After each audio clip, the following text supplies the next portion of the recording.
Dopo la dispendiosa vittoria nel recupero infrasettimanale, il Verona si presenta in Friuli sul campo del Chiasiellis con le giocatrici contate.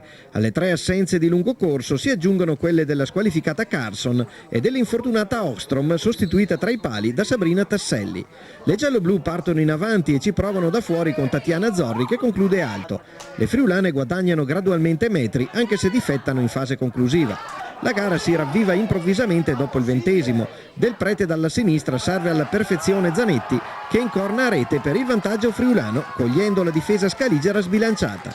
La gioia delle udinesi dura solamente un minuto perché Capitan Gabbiadini serve la corrente Carolina Pini che sigla la rete del pareggio con un preciso diagonale. 1-1 e ristabilita prontamente la parità. Melania Gabbiadini in azione di contropiede supera anche il portiere, ma incredibilmente scivola al momento di concludere e sfuma la ghiotta occasione.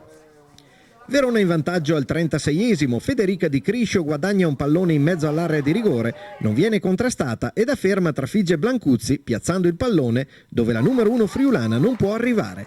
Subito dopo sempre Di Criscio coglie in pieno la traversa e sulla ribattuta il Chiasiellis si salva sulla linea. Verona che fallisce l'opportunità per il 3-1 e prima frazione che si chiude con il vantaggio in rimonta delle gialloblu.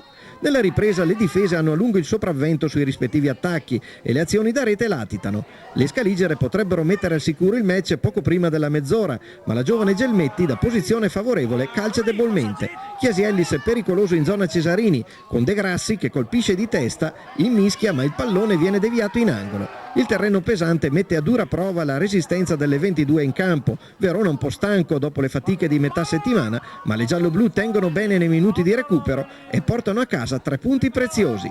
Le scaligere accorciano così le distanze in classifica dal Brescia, terzo a 2 sole lunghezze. Sabato prossimo Gabbiadini e compagnie torneranno tra le mura amiche di Via Sogare per affrontare il Torino, fanalino di coda della Serie A.